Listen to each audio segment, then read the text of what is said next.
Hi, I'm Gracie Starr. If you're new here, this is a weekly series where we get to highlight different lives of esports millionaires, whether that is a content creator, a streamer, or a competitive player. So for those who have been keeping up, different set yet again. That is because Connor took my battery pack and my camera could not get charged. So now we're using my iPhone, vlog style, because why not, right? And I thought I'd give it a try. It's so nice outside. There's snow on the ground, very exciting. But yeah, so this week's Esport Millionaire is going to be a little bit different. They are the youngest, almost Valorant millionaire. Because the game did just start, so you can't exactly become a millionaire for a game that's barely been out, right? Or can you? So this week's episode is actually going to be looking at Sinatraa, one of the best competitive Overwatch League players. But he's since left the Overwatch scene and is now playing Valorant. Okay, but before we even kind of jump into who he is and what he did, go ahead and like and subscribe below if you guys want to keep up with our series. It's a lot of fun. I'm enjoying making it, and I like taking these kinds of creative routes. Cool. Okay, let me clean up the place a little bit. Alrighty, cool. Now that I've got everything situated, let's go ahead and get this week's episode started. Jaewon, better known as his online alias Sinatraa, was born in Shoreline, Washington on March 18th, 2000. Just like many esports athletes of today, Jay got his start in gaming at a fairly young age. He began playing any FPS game he could get his hands on and loved the competitive edge that games like Call of Duty and Counter-Strike had to offer. By the time Sinatraa would have been old enough to start posting content for either game though, the communities were pretty saturated, especially Call of Duty, which came out just 3 years after Jay was born. But then something wonderful happened. In the summer of 2016, Overwatch was released, a new kind of competitive first-person shooter game that incorporated similar mechanics to other FPS games Jay had grown accustomed to, but with the addition of special abilities and a blend of whimsical sci-fi characteristics. This new game was Sinatraa's ticket to the big leagues. Like actually, by the third season, Sinatraa found himself in the #1 spot of player rankings for Overwatch's competitive mode.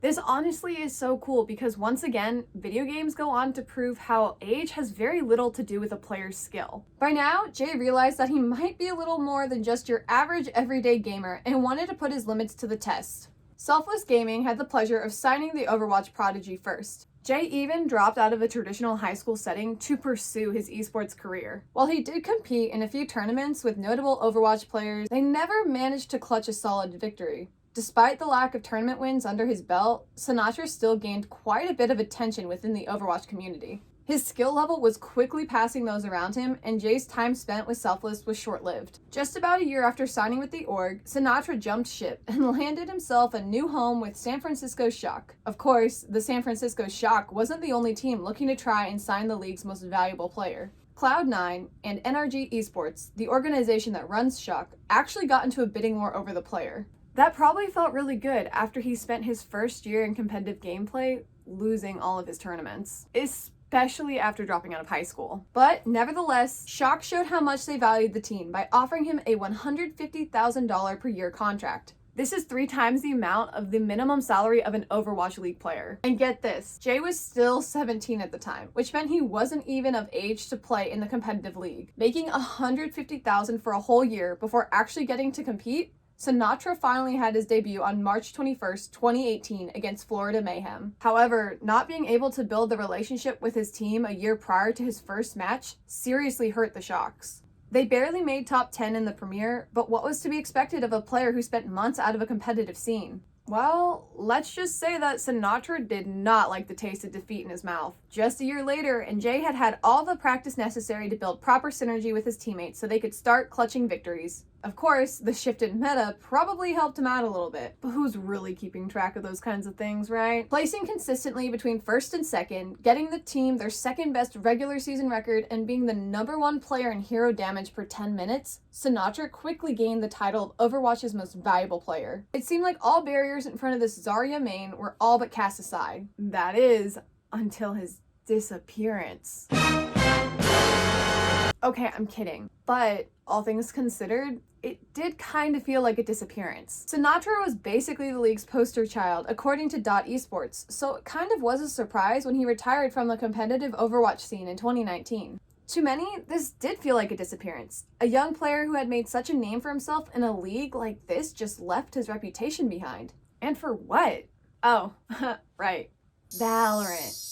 Making the shift to Valorant in 2020, Sinatraa was one of the first professional players to jump on this new opportunity. Competing in the Valorant Twitch Rivals launch showdown just 4 days after its release, Jay was hooked. But I guess that makes sense. 3 months prior to the release of the game, Sentinels had reached out and even signed Sinatraa. He was immediately placed on their 4-member Valorant roster and began playing with the team competitively a month after Valorant's release. As of right now, he's already accumulated $24,000 in prize money from Valorant tournaments, and it looks like he's not slowing down. So why don't we go ahead and try to break down the net worth of a professional 20-year-old FPS player. Right off the bat, we know Sinatraa was getting paid $150,000 a year to be a part of Shock. He was signed to Shock for 3 years, and remember, one of those years, Jay wasn't even playing competitively. At $450,000 from salary alone, Sinatraa was pushing $500,000 before prize money. According to Esports earnings, our Overwatch player made a total of $152,500 in prize money, equating the total money earned while competing with Shock to be about $602,000. Add the prize earnings from Selfless Gaming and the American national team, and Sinatraa's income from time spent in the Overwatch League comes to about $614,000.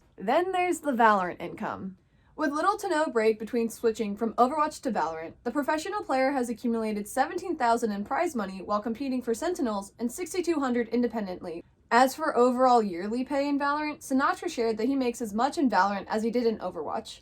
I'll say the salary is lower in Valorant, but it evens out with the amazing sponsors I get that I couldn't get in Overwatch League due to the restrictions. Given this piece of information, I think it's safe to assume that a salary pay in addition to sponsorship puts Sinatraa at about $150,000 yearly again, despite the shift from Overwatch to Valorant. So before possible YouTube and Twitch income, Sinatraa's already sitting at about $760,000. Now looking at Sinatraa's subs or Twitch stats doesn't exactly yield the same kind of revenue that we've seen in other streamers like Tyler One or Valkyrie, but he's still making quite a bit for a new Valorant pro player. The past year, Sinatraa averaged about 180 subs per month, give or take, which sets him at about $10,000 a year for Twitch rev before donations and anything Twitch might take from him. YouTube, however, is a different story. While his yearly earnings have the potential to be as low as $6,500 a year, he also can reach as great an amount as $103,000 a year, with monthly earnings reaching a peak of $8,600. Having seen he's received a huge spike in viewer interaction and subscribers to YouTube though,